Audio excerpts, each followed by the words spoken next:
Hello everyone, स्वागत है आपका फिर से एक और नई वीडियो पर। तो आज की क्लास में हम लोग बात करेंगे मुख्य रूप से, आप लोग थंबनेल देख करके पता कर लिए होंगे कि आज का क्लास जो होने वाला है वो काफ़ी इंपॉर्टेंट क्लास होने वाला है। वो रिलेटेड रहेगा आज का क्लास हमारा मुख्य रूप से ट्रांसफार्मर से। किससे?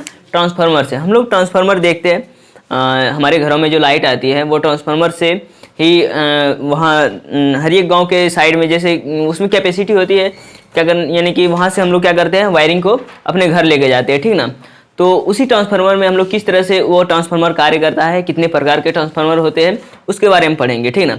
तो ट्रांसफार्मर क्या होता है, सबसे पहले उसके बारे में जानते हैं। ट्रांसफार्मर क्या होता है कि ट्रांसफार्मर एक क्या है, वह एक स्थिर युक्ति है। क्या ट्रांसफार्मर हर जगह घूमता नहीं है, वह एक जगह स्थित कर दिया जाता है, इसीलिए उसको बोला जाता है वह एक क्या है, स्थिर युक्ति है, यानी कि यंत्र बोल सकते हो उसको, है ना।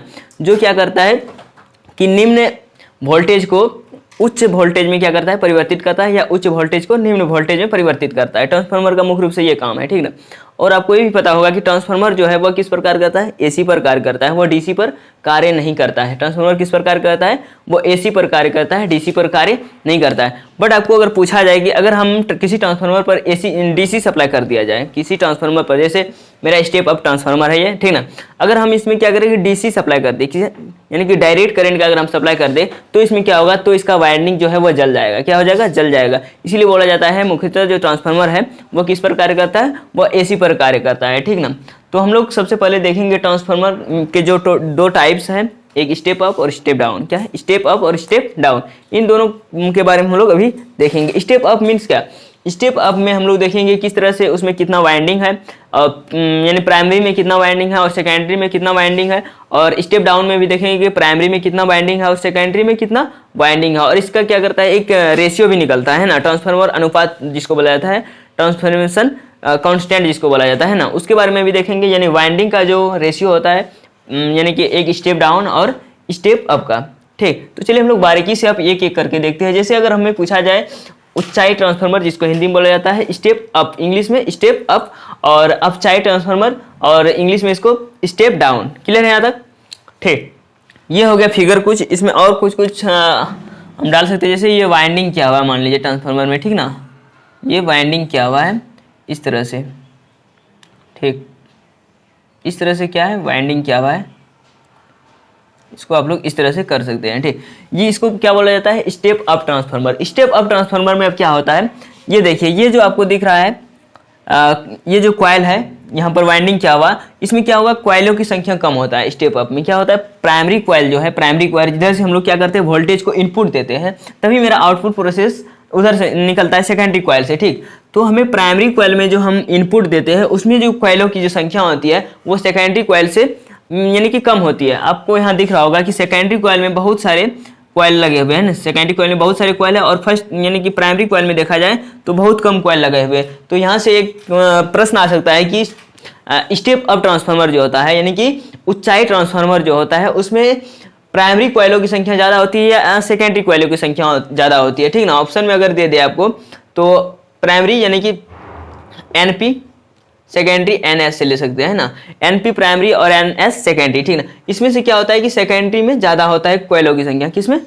स्टेप अप में, ठीक ना। अगर इसी में अब हम स्टेप डाउन की बात करें, एक एक करके रिलेट करेंगे तो यहाँ से समझ में आएगा, ठीक ना। स्टेप अप में क्या होता है कि एनपी की संख्या एनएस से कम होती है। एनएस मीन्स यानी सेकेंडरी में कॉइलों की संख्या, numbers of coil secondary coil में, ठीक ना। और प्राइमरी में कॉइलों की संख्या, इसीलिए हम लोग इसको एनपी से और इसको एनएस से डिनोट करते हैं। क्लियर है। स्टेप डाउन की बात करें अगर हम लोग, स्टेप डाउन में देख रहे हैं, इसमें भी वाइंडिंग इधर से हो सकती है, इधर से, है ना। इसको आप लोग ठीक से बना सकते हैं ना, ट्रांसफार्मर को इसको ठीक से बना सकते हैं। तो स्टेप डाउन ट्रांसफार्मर में क्या हो सकता है, स्टेप डाउन ट्रांसफार्मर में ये हो गया क्या, प्राइमरी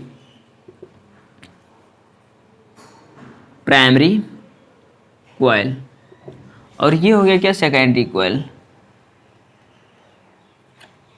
प्राइमरी कॉइल और सेकेंडरी कॉइल, इन दोनों, इसमें देख रहे हैं कि प्राइमरी में ज़्यादा है कॉइल की संख्या और सेकेंडरी में कम है। स्टेप अप में हमने क्या बताया, स्टेप अप में हमने अभी तुरंत बताया कि स्टेप अप में जो है वो आपके प्राइमरी में कॉइलों की संख्या क्या है, कम है, और सेकेंडरी में ज़्यादा है। बट स्टेप डाउन में जैसे जाएंगे उसमें प्राइमरी में कॉइलों की संख्या ज़्यादा हो जाएगी और स्टेप डाउन में कम। तो इसको हम लोग लिखेंगे N P is greater than N S, है ना। ये यहाँ से ट्रांसफॉर्मेशन निकल जाता है, ठीक। एनपी ज़्यादा है एनएस, यानी कि सेकेंडरी कॉइल की संख्या कम है प्राइमरी कॉइल से, किसमें, स्टेप डाउन में, याद रखना है, ठीक ना। और हमने यहाँ बताया कि यहाँ हम इनपुट दे रहे हैं कितना, 110 से 120 वोल्ट हम लोग इनपुट दे रहे हैं, ठीक ना। तो आउटपुट हमें निकल रहा है 110 देंगे तो 120 निकलेगा, अगर हम लोग 120 देंगे 240 निकलेगा हमें आउटपुट के रूप में। कहाँ, स्टेप अप में, स्टेप अप में सेकेंडरी कॉइल में, ठीक। बट इसमें देखें हम लोग स्टेप डाउन में, तो स्टेप डाउन में 240 वोल्ट अगर दे तो वो हमें 110 वोल्ट दे रहा है। यहाँ क्या कर रहा है, वोल्टेज को घटा रहा है। तो हमने ट्रांसफार्मर का जो हमने डिफिनेशन दिया वो हमने क्या बताया कि ट्रांसफार्मर एक क्या है, स्थिर युक्ति है, ठीक। ये क्या करता है कि निम्न वोल्टेज स्तर को उच्च वोल्टेज स्तर में परिवर्तित करता है, या उच्च वोल्टेज को निम्न में यानी कि परिवर्तित करता है। तो यहाँ देख रहे हैं क्या कि निम्न वोल्टेज को उच्च में परिवर्तित करता है, यहाँ उच्च को निम्न परिवर्तित करता है। यही तो है मेरा क्या, ट्रांसफार्मर का डिफिनेशन, ठीक ना। तो ये तो ट्रांसफार्मर का ही टाइप्स है, तो इसी में हमें पता चलेगा कहाँ ट्रांसफार्मर अप कर रहा है, कहाँ डाउन कर रहा है, ठीक ना। तो अप में क्या हो रहा है, बढ़ा रहा है, डाउन में क्या कर रहा है, घटा रहा है। ये नाम से भी हम याद रख सकते हैं कि डाउन में क्या होगा, डाउन में जब भी हम वोल्टेज देंगे तो उससे कम ही वोल्टेज हमें सेकेंडरी कॉइल में मिलेगी, बट प्राइमरी में जब भी, यानी कि स्टेप अप में जब भी हम वोल्टेज देंगे तो उससे हमें ज़्यादा ही मिलेगी। क्लियर है यहाँ तक, ठीक। अब हम लोग बात करेंगे कि ये क्या करता है। हमने अभी अब तुरंत बताया कि ये क्या करता है, ये एसी पर काम करता है, ये डीसी पर कार्य नहीं करता है। क्योंकि डीसी अगर हम इसमें सप्लाई दें, ठीक ना, डीसी अगर सप्लाई दे तो डीसी में ये क्या करेगा, वाइंडिंग को ये जला देगा, ठीक। वाइंडिंग मतलब ये जो वाइंडिंग क्या हुआ रहता है ट्रांसफार्मर का, ये जला देगा ये, ठीक। तो हम लोग मुख्य रूप से बात करेंगे कि इसमें एसी पर। तो ट्रांसफार्मर, ये स्टेप अप ट्रांसफार्मर जो है, स्टेप अप ट्रांसफार्मर क्या करता है, लो एसी वोल्टेज को हाई एसी वोल्टेज में कन्वर्ट करता है। क्या करता है, यहाँ देख रहे हैं लो एसी वोल्टेज दिया हुआ है और यहाँ हाई एसी वोल्टेज आया हुआ है। सारा चीज़ हमें इसी से लिखना है, ठीक ना, इसी फिगर से ही सारा यहाँ पर कॉन्सेप्ट आ जाएगा, ठीक। तो हम लोग लिख सकते हैं यह लो एसी वोल्टेज है ना, लो एसी वोल्टेज को हाई एसी वोल्टेज में परिवर्तित करता है ना, हाई एसी वोल्टेज में परिवर्तित करता है। एक ये लिख सकते हैं, क्योंकि हमने यहाँ 110 वोल्ट दिया तो 220 वोल्ट हमें प्राप्त हुआ एसी वोल्टेज, ठीक ना, और 120 देंगे तो 240 वोल्ट प्राप्त होगा, ठीक। तो इसमें हम क्या लिख सकते हैं, इसमें लिख सकते हैं हम कि यह क्या करता है कि यह हाई एसी वोल्टेज को लो एसी वोल्टेज में परिवर्तित करता है। कौन, स्टेप डाउन। स्टेप डाउन में अगर लिखना चाहे, यह हाई एसी वोल्टेज में अल्टरनेटिंग है ना, अल्टरनेटिंग वोल्टेज, या हाई एसी वोल्टेज को लो एसी वोल्टेज में है ना, लो एसी वोल्टेज में परिवर्तित करता है। कौन, स्टेप डाउन, ठीक। अब इसमें अगर हम लोग नेक्स्ट लाइन लिखना चाहे, नेक्स्ट स्टेप इसमें, तो नेक्स्ट स्टेप हम लोग लिख सकते हैं क्या कि इसमें जो प्राथमिक कॉइलों की संख्या है, यहाँ देखिए प्राथमिक कॉइलों की संख्या और सेकेंडरी कॉइल की संख्या, यानी प्राथमिक और द्वितीय बोले तो, प्राइमरी कॉइल बोले तो प्राथमिक कॉइल, फेरों की संख्या, कॉइल मीन्स फेरा, जिसमें जितना फेरा उसमें लपेटेगा। ये 3D डायमेंशन में है, बट इसमें हम लोग बोर्ड में क्या कर सकते हैं, 2D दिखा सकते हैं। तो आप लोग को मानना पड़ेगा ये जो मेरा वाइंडिंग दिया गया है ये थर्ड लेयर से दिया गया है, नीचे वाले लेयर से, ठीक ना, यहाँ आपको समझना पड़ेगा, ठीक। तो यहाँ देख रहे हैं प्राइमरी कॉइलों की संख्या सेकेंडरी कॉइलों की संख्या से कम है। क्या है, प्राइमरी कॉइलों की संख्या यानी प्राथमिक फेरों की संख्या सेकेंडरी कॉइलों से क्या है, कम है। तो मुख्य रूप से हम लोग बात करेंगे इसकी, है ना, इसी की। तो इसी को हम लोग लैंग्वेज में क्या लिखेंगे, प्राइमरी कॉइल है ना, primary coil is less than secondary coil. Secondary coil यानी कि प्राथमिक फेरों की संख्या जो है वो हमारे द्वितीयक फेरों की संख्या से कम है। क्लियर है यहाँ तक। अब इसमें अगर बात करें हम लोग नेक्स्ट टर्म की, है ना, यहाँ तक दिख रहा है, ठीक। नेक्स्ट टर्म की अगर बात करें तो इसका ट्रांसफॉर्मेशन अनुपात अगर हम लोग देखें, इसका ट्रांसफॉर्मेशन अनुपात अगर देखें तो ट्रांसफॉर्मेशन अनुपात अगर रेशियो की बात करें हम, है ना, ट्रांसफॉर्मेशन रेशियो की अगर बात करें, है ना, TR ट्रांसफॉर्मेशन रेशियो की अगर बात करें तो ट्रांसफॉर्मेशन रेशियो जो होता है वो होता है क्या, NS/NP, यानी कि सेकेंडरी में जो कॉइलों की संख्या है अपॉन प्राइमरी में जो कॉइलों की संख्या है। अगर वोल्टेज दे रहे हैं तो VS/VP, VS/VP दे सकते हैं। और जब आप करंट दीजिएगा तो I में उलट जाता है, ये हो जाता है IP/IS, यानी कि I में प्राइमरी की संख्या अपॉन सेकेंडरी की संख्या। बट अगर वोल्टेज में बात करें हम लोग तो वोल्टेज में सेकेंडरी की संख्या अपन प्राइमरी की संख्या। तो ट्रांसफॉर्मेशन रेशियो हम लोग मुख्य रूप से अगर इसमें वाइंडिंग यानी कॉइल से निकाले NS अपॉन NP से, यानी कि secondary upon primary, secondary upon primary से अगर निकाले, सेकेंडरी में क्या है यहाँ टर्न नंबर्स ऑफ कॉइल्स ज़्यादा है, मैक्सिमम है। सेकेंडरी में क्या है, स्टेप अप की बात कर रहे हैं। बार बार हम स्टेप अप स्टेप डाउन इसलिए बोल रहे हैं कि आप कंफ्यूज ना हो कि स्टेप डाउन की बात हो रही है या स्टेप अप की बात कर रहे हैं। तो अभी हम स्टेप अप की बात कर रहे हैं। तो स्टेप अप में हम देख रहे हैं कि प्राइमरी की जो संख्या है, स्टेप अप ट्रांसफार्मर में जो प्राइमरी की जो संख्या है वो कम है, बट सेकेंडरी कॉइल की जो संख्या है वो ज़्यादा है। आपको मैक्सिमम दिख रहा होगा यहाँ, सेकेंडरी की जो संख्या है वो ज़्यादा है और प्राइमरी की जो संख्या है वो कम है। क्लियर है यहाँ तक? अब बात करेंगे इसकी अगर ट्रांसफॉर्मेशन रेशियो की, तो आपको ट्रांसफॉर्मेशन रेशियो बता दे कि NS अपॉन NP होता है। क्या होता है? NS अपॉन NP, यानी कि सेकेंडरी कॉइलों की संख्या अपॉन प्राइमरी कॉइलों की संख्या। तो सेकेंडरी मैक्सिमम यहाँ है और प्राइमरी कम है। तो यहाँ हम देख रहे हैं कि इसकी जो ट्रांसफॉर्मेशन रेशियो है वो क्या है, 1 से अधिक है। ट्रांसफॉर्मेशन रेशियो 1 से अधिक है। तो यहाँ लिख सकते हैं इसका ट्रांसफॉर्मेशन रेशियो क्या है, 1 से अधिक है ना, 1 से अधिक है। बट अगर इसकी हम लोग बात करें, है ना, इसकी अगर बात करें इसकी स्टेप डाउन की, स्टेप डाउन में बात करें तो स्टेप डाउन में और एक लिख सकते हैं कि यहाँ पर हमने एक और टर्म छोड़ा कि यहाँ जो प्राइमरी जो कॉइलों की संख्या है वह सेकेंडरी से ज़्यादा है। स्टेप डाउन में प्राइमरी की जो संख्या है वो स्टेप डाउन से यानी कि सेकेंडरी कॉइल से कम है। तो प्राइमरी कॉइल में देख रहे हैं यहाँ कॉइलों की संख्या ज़्यादा, सेकेंडरी में कॉइलों की संख्या कम। तो यहाँ लिख सकते हैं हम कि हम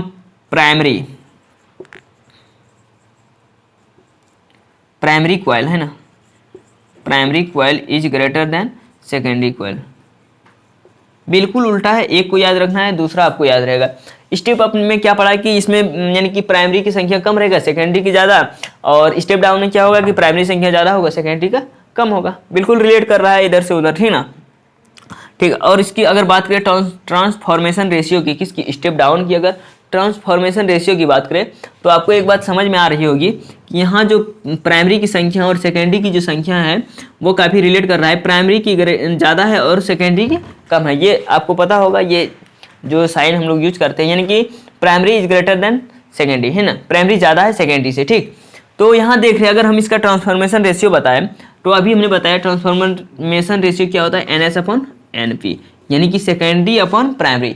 सेकेंडरी अपॉन प्राइमरी की जब बात करेंगे तो यहाँ सेकेंडरी की संख्या कम है, प्राइमरी की संख्या ज़्यादा है। मान लीजिए कि सेकेंडरी कॉइल की संख्या है कितना, 5 कॉइल हमने लगाया, ठीक ना, और प्राइमरी लगाए हमने कितना, 10, तो ये कट के आ जाएगा 1.2, यानी कि 0.5, 1 से तो कम आ रहा है इसका ट्रांसफॉर्मेशन रेशियो। तो हम यहाँ बता सकते हैं कि स्टेप डाउन में जो है इस ट्रांसफॉर्मर की ट्रांसफॉर्मेशन रेशियो जो है वह कितना होती है, 1 से कम होती है, 1 से कम। क्लियर है? इन तीनों टर्म को आप समझ गए, ठीक। अब बात करेंगे किसकी, जब इसमें हम वोल्टेज को बढ़ाते हैं, किसमें, स्टेप अप में। स्टेप अप ट्रांसफार्मर में जब भी वोल्टेज का मान बढ़ाएंगे तो करंट का मान अपने आप घट जाएगा। करंट का मान क्या हो जाएगा, घट जाएगा जब हम स्टेप अप में बढ़ाएंगे वोल्टेज को, ठीक। जब स्टेप डाउन की बात करें, स्टेप डाउन की जब बात करें तो स्टेप डाउन में जब भी हम क्या करेंगे, वोल्टेज का मान कम करेंगे तो ये क्या होगा, करंट का मान बढ़ जाएगा, करंट का मान बढ़ जाएगा। वोल्टेज का मान जब कम होगा तो करंट बढ़ेगा ही, ठीक ना, और इसमें क्या होगा, वोल्टेज का मान बढ़ेगा तो करंट कम हो जाएगा। तो हम इसको एक बार और फिर से बता दें कि ट्रांसफार्मर क्या होता है। ट्रांसफार्मर क्या करता है, यह एक युक्ति है, यह स्थिर युक्ति है, यानी स्टैटिक कंडीशन में यह रहता है, ठीक ना। तो यह क्या करता है कि यह उच्च यानी कि निम्न AC वोल्टेज को उच्च में बदलता है, उच्च को निम्न में बदलता है। यहाँ इसका डिफिनेशन हो गया ट्रांसफार्मर का, ठीक। तो ट्रांसफार्मर को हमने दो भागों में बांटा, एक स्टेप अप ट्रांसफार्मर और step down transformer. Step up की बात करें तो स्टेप अप में क्या है कि प्राइमरी कॉइलों की संख्या सेकेंडरी से कम है और सेकेंडरी का ज़्यादा है तो ग्रेटर देन लग जाएगा सेकेंडरी में, ठीक। और स्टेप डाउन की बात करें तो स्टेप डाउन में क्या है कि प्राइमरी संख्या ज़्यादा है, सेकेंडरी की कम है, ठीक। और अगर स्टेप अप की फिर से बात करें तो ये क्या करता है, लो AC वोल्टेज को हाई AC वोल्टेज में बदलता है। हमने यहाँ 120 वोल्ट का इनपुट दिया तो ये हमें सेकेंडरी कॉइल में 240 वोल्ट का आउटपुट हमें प्राप्त किया, ठीक ना। अगर इसमें बात करें हम लोग स्टेप डाउन में हमने क्या किया कि 240 वोल्ट अगर हमने इसको इनपुट दिया तो ये हमें कितना 120 वोल्ट हमें आउटपुट सेकेंडरी कॉइल में दिया। ये क्या किया कि वोल्टेज को क्या किया, डिक्रीज किया, ठीक ना। बट ये क्या किया, इंक्रीज किया। स्टेप अप क्या किया, इंक्रीज किया, और स्टेप डाउन क्या किया, डिक्रीज किया। अब बात करेंगे हम लोग किस में, इसमें प्राइमरी कॉइलों की संख्या इसमें ज्यादा है, इसमें प्राइमरी कॉइलों की संख्या कम है और सेकेंडरी की ज्यादा है। बट इसमें वैसा कंडीशन नहीं है, बिल्कुल उसका अपोजिट मान लीजिए कि इसमें प्राइमरी की संख्या ज्यादा है और सेकेंडरी की संख्या कम है, ठीक। और इसमें ट्रांसफॉर्मेशन रेशियो अगर हम स्टेप अप में ले, स्टेप अप में ट्रांसफॉर्मेशन रेशियो अगर यहाँ 10 कॉइल अगर यहाँ काम कर रहा है और यहाँ 5 कॉइल काम कर रहा है, तो आप जब इसका डिवीजन कीजिएगा तो यानी कि हमने फॉर्मूला बताया कि NS अपॉन NP, यानी कि सेकेंडरी में कॉइलों की संख्या अपॉन प्राइमरी में कॉइलों की संख्या। तो NS में कितना है, 10 है, ठीक, और सेकेंडरी प्राइमरी में कितना है, 5 है, तो 2 आ गया। यानी कि इसका जब भी ट्रांसफॉर्मेशन रेशियो हम निकालेंगे स्टेप अप ट्रांसफार्मर की, तो यह क्या होगा, 1 से अधिक ही होगा, ठीक। और स्टेप डाउन में क्या होगा, इसमें प्राइमरी की संख्या ज्यादा है और सेकेंडरी की संख्या कम है, तो सेकेंडरी की संख्या ऑब्वियसली कम है, तो इसमें क्या होगा, 1 से कम आएगा, ठीक। आई बात समझ में इतना।